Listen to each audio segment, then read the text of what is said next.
मैं आप सभी लोगों से एक बार पुनः ये निवेदन करना चाहता हूँ और इस बात पर बहुत गंभीरता से विचार करना मैं समझता हूँ बहुत जरूरी है। देश में, दुनिया भर में कोरोना महामारी का प्रकोप और इसका इलाज अगर कोई है तो केवल इम्यूनिटी पावर को बढ़ा लो, अपनी रोग प्रतिरोधक क्षमता को बढ़ा लो, आपको कोरोना कुछ नहीं करेगा। अगर ये पॉजिटिव निकल भी हो गया, आया, आपको संक्रमण हो गया तो घबराना नहीं, हवन करना शुरू कर दो। मेरे द्वारा बताई गई वो जड़ी बूटियाँ, जो औषधियाँ, उन्हें अग्नि में जला करके आप शुरू कर दो।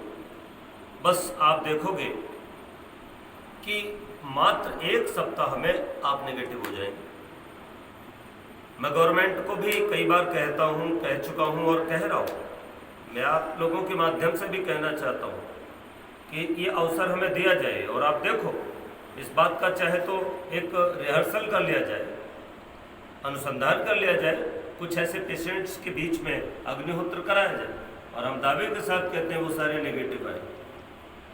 अपवाद को छोड़कर किसी को हार्ट की प्रॉब्लम है और हार्ट अटैक हो गया, या किसी को दूसरी मर्ज से मर गया, तो कुछ नहीं, कोरोना से नहीं मरेगा। क्योंकि अग्निहोत्र से अगर उसमें गौघृत और उत्तम कोटि की जड़ी बूटियां, औषधियां डाल करके अग्निहोत्र किया जाए तो जितना इस अग्निहोत्र से इम्यूनिटी पावर, रोग प्रतिरोधक क्षमता बढ़ती है, उतनी दूसरे किसी उपाय से नहीं बढ़ती और तत्काल बढ़ती है। इसका फायदा क्या होता है? जैसे आप कोई दवाई खाएंगे तो उसको आप खाने के बहुत देर बाद उसका असर होता है। जैसे आपने रोटी खाई तो रोटी आप खाते हो, फिर उसका रस बनता है, तब रक्त बनता है, तब ताकत आती है। लेकिन इसमें ये सब प्रोसेस नहीं होता। यहाँ तो अग्नि में जो चीज़ आपने डाली, जैसे बादाम खाया, बादाम खाने के बाद चबा के आप उसको निगलोगे, फिर वो पचेगा तो 3-4 घंटे लगेंगे, और वही बादाम अग्नि में डालो और आप उसके पास बैठ जाओ तो वो बादाम सूक्ष्म होकर के आपके अंदर जाएगा और जितनी पावर बादाम खाने से मिलती है उतनी मिल जाएगी, अग्नि से मिल जाएगी, अग्निहोत्र से मिल जाएगी। हमारे ऋषि मुनि सब स्कॉलर थे, पढ़े लिखे लोग थे, विद्वान थे, उन्होंने इस पर रिसर्च की। इसीलिए मैं तो अक्सर एक बात कहा करता हूं कि दुनिया का सबसे बड़ा चमत्कार अगर कोई है तो वो अग्निहोत्र है, यज्ञ। और दुनिया का, सृष्टि का सबसे प्रथम अगर आविष्कार है कोई तो ये अग्निहोत्र है। इसलिए इसको समझो। माननीय नरेंद्र मोदी जी और देश के तमाम, अपने प्रदेश के भी मुख्यमंत्री योगी जी से भी ये निवेदन करना चाहता हूँ कि अग्निहोत्र को अवसर दीजिए, मौका दीजिए। और हम जैसे लोगों को जो अनुसंधान करके निकाली हैं जड़ी बूटियाँ, जिनको हमने मिला करके हम कोरोना से लड़ने के लिए निरंतर यज्ञ कर रहे हैं, सब परिवार, मैं निवेदन करना चाहता हूँ कि इस अग्निहोत्र को अगर गांव-गांव में करा दिया जाए तो मात्र 40 दिन के अंदर भारत से कोरोना भाग जाएगा। इसलिए आइए अग्निहोत्र से जुड़े, यज्ञ से जुड़े। लेकिन अग्निहोत्र के नाम पे कई बार लोग क्या करते हैं, भाई इसलिए नहीं करते कि हिंदुओं का काम है, इसमें हिंदू मुसलमान की क्या बात है? अरे भाई ये तो दवा है, दवा कोई भी हो, दवा तो दवा होती है और दवा तो, औषधि तो सब मनुष्यों के कल्याण के लिए होती है। तो इसको आप वेद मंत्रों के साथ या दूसरे अपने जो देवी देवता आदि की तस्वीरें रखने के साथ करते हो, ना करो, क्या फर्क पड़ता है? अग्नि जलाओ और उसमें दवाइयाँ जला दो, बस।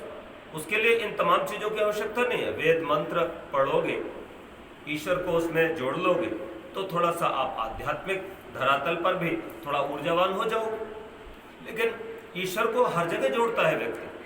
आप खेत जोतते हो तो खेत जोतते समय भगवान को याद नहीं करते, भगवान मेरा खेत अच्छा हो।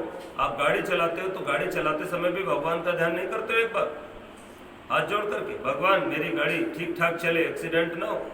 आप जो है कहीं अगर कोई परीक्षा देते हो, पढ़ते हो, तो आप कहते हैं भगवान मैं पास हो जाऊं, उत्तीर्ण हो जाऊं, तो आपने परीक्षा से भगवान को जोड़ा कि नहीं जोड़ा?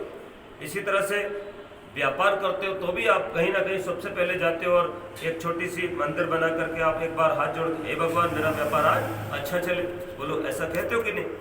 तो सुबह से शाम तक जितने भी काम करते हैं आप, धनोपार्जन हो या दूसरे सामाजिक व्यवहार हो, उन व्यवहारों के चलते आप भगवान को कहीं ना कहीं जोड़ते हो। तो अगर हम अग्निहोत्र जैसे चिकित्सा कार्य करते हो, भगवान को भी जोड़ लें इसमें, भगवान तेरा लाख लाख धन्यवाद, भाई तेरी ही बनाई जड़ी बूटियाँ हैं।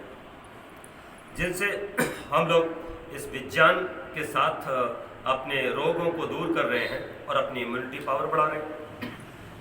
मात्र 10 ग्राम घी जलाने से 1 टन ऑक्सीजन का उत्सर्जन होता है। ये साइंस है, विज्ञान है। आज मेरा इंटरव्यू हो रहा था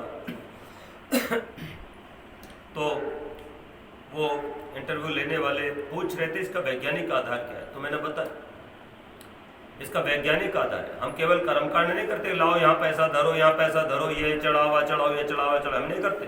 दक्षिणा भी हम नहीं लेते पैसे के रूप में, हम दक्षिणा लेते हैं केवल बुराइयों के रूप में कि हमें अपनी बुराइयां दे दो, आज से शराब छोड़ दो, आज से गुटखा छोड़ दो, आज से माँ बाप को नमस्ते करना शुरू कर दो, सुबह जल्दी उठा करो।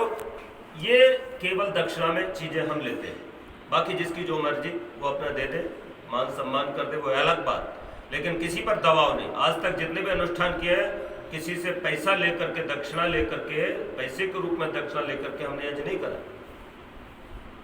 लेकिन बहुत सारी चीज़ें लोगों को नहीं पता होती तो लोग अपने ढंग से सोचते हैं। इसलिए मैं निवेदन करूंगा कि ईश्वर को जोड़ने में कोई बुराई नहीं है, लेकिन हाँ पाखंड नहीं होना चाहिए। यज्ञ के नाम पे, कर्मकांड के नाम पे पाखंड होने लग गया। उस पाखंड से बच करके इस हवन को अग्नि चिकित्सा के रूप में लिया जाए तो विश्व का बहुत कल्याण हो और ये बीमारी दूर हो जाए। तो सभी का बहुत बहुत धन्यवाद।